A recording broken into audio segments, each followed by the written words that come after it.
आज भारतीय जनता पार्टी ने शायद 29 सीट घोषित कर दी है। भारतीय जनता पार्टी ऐसी पार्टी जो सबसे पहले शुरुआत करती है।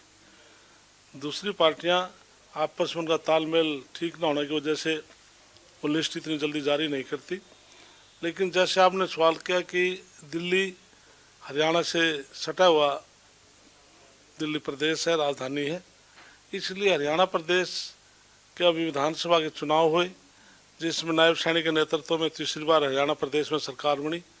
उसका असर महाराष्ट्र के अंदर भी पड़ा और उत्तर प्रदेश में बाई इलेक्शन भी पड़ा। तो निश्चित तौर से हरियाणा और दिल्ली बिल्कुल सटे होने के पास सारे पासे से, तो इसलिए हरियाणा का विशेष तौर से इस पर बहुत भारी असर पड़ने वाला है। जो विधानसभा के चुनाव है, निश्चित तौर से अब की बार जिस प्रकार से लोकसभा में सभी सीटें भारतीय जनता पार्टी ने जीती थी, तो निश्चित तौर से अब विधानसभा के चुनाव में भी पूर्ण बहुमत से सरकार भारतीय जनता पार्टी दिल्ली के अंदर बनाएगी। तो किस तरीके से आपका कार्यक्रम है दिल्ली में चुनाव को लेकर के, मीटिंगें वगैरह या प्रचार को लेकर के? अगर भारतीय जनता पार्टी संगठनात्मक पार्टी है। भारतीय जनता पार्टी का राष्ट्रीय स्तर से लेकर के बूथ स्तर का नेता या कार्यकर्ता सब समान है। जो संगठन जिसकी ड्यूटी जहाँ पर लगाता तो उसको जाना पड़ता। जिस प्रकार से मेरी ड्यूटी कोंडली विधानसभा में लगी है, तो भी जा कर के मैं सभी पदाधिकारियों को मीटिंग लेकर आया हूँ। तो जिन जिन की ड्यूटियाँ लगी हैं, तो सारे अपने अपने दायित्व के ऊपर जा कर के वहाँ पर काम करेंगे। और निश्चित तौर से जो फीडबैक मैं लेकर आया हूँ, तो पिछली बार भी जैसे लोकसभा के चुनाव थे, वहाँ से कोंडली विधानसभा से आम पार्टी की हारी थी और भारतीय जनता पार्टी का लोकसभा का प्रत्याशी की वहाँ से जीत हुई थी।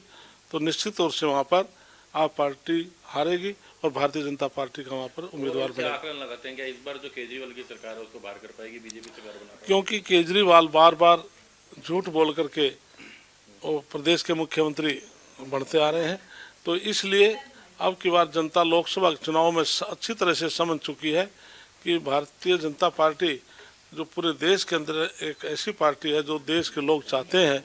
तो निश्चित तौर से आज दिल्ली के अंदर भी दिल्ली के लोग भी अब बदलाव चाहते हैं, जिन्होंने लोकसभा में ये साबित कर दिया कि हम अब आप पार्टी के साथ न होकर भारतीय जनता पार्टी के साथ है। सर इस बार बड़े चेहरे जो हैं वो मैदान में देखने को मिलते हुए नजर आ रहे हैं। एक अलग रणनीति भारतीय जनता पार्टी का बड़े से बड़ा नेता जहाँ पर संगठन उतारता है, तो कृष्ण कुमार भी राज्यसभा में था, तो भारतीय जनता पार्टी ने मुझे आशीर्वाद देकर, संगठन ने आशीर्वाद देकर, प्रधानमंत्री जी ने, JP नड्डा, अमित शाह ने आशीर्वाद देकर मुझे हरियाणा से चुनाव लड़ा, तो वहाँ भी हम जीत कर आए हैं। इसी प्रकार से कोई भी वरिष्ठ नेता जो संगठन तय कर देता है, हम उसी जिम्मेदारी पर जाकर वहाँ से चुनाव लड़ लेते हैं।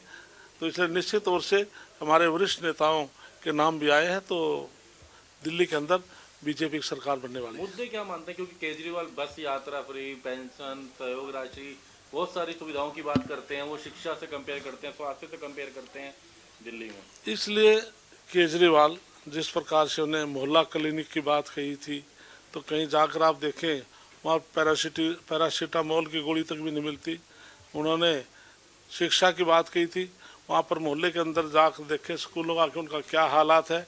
इसलिए फ्री के नाम से देकर के डेवलपमेंट का आप नाम बता दें, तो दिल्ली के अंदर कोई केजरीवाल के समय में कोई डेवलपमेंट के नाम की चीज़ नहीं है।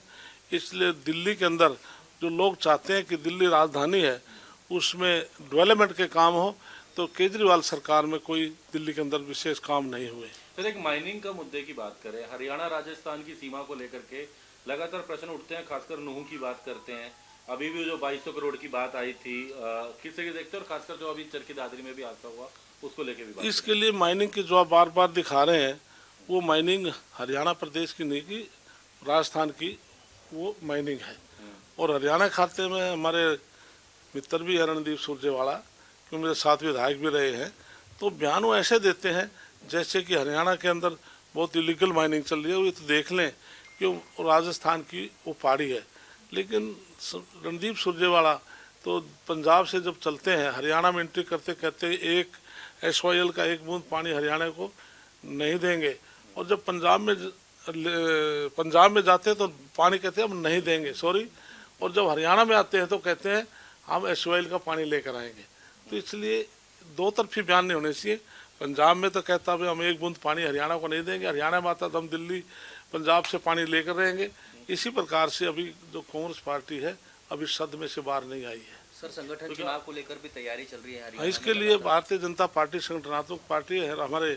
हमारे बूथ स्तर के हमारे अभी अध्यक्ष सभी अब बनाए जा रहे हैं। उसके बाद हमारे मंडल अध्यक्ष हो जाएंगे। उसके बाद जिला अध्यक्ष के हमारे पर्यवेक्षक लगा दिए, जैसे रोहतक और झज्जर का पर्यवेक्षक मुझे भी जिम्मेवारी सौंपी है।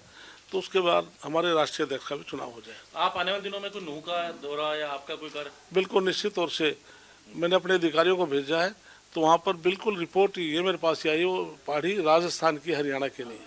तो आप खुद भी जाएंगे या कोई टीम? मैं नहीं, टीम तो जा चुकी है, मैं खुद भी जाऊंगा। दिल्ली चुनाव में व्यस्त हूँ, फिर भी मैं समय निकाल करके मैं खुद भी विजिट करके आऊँगा।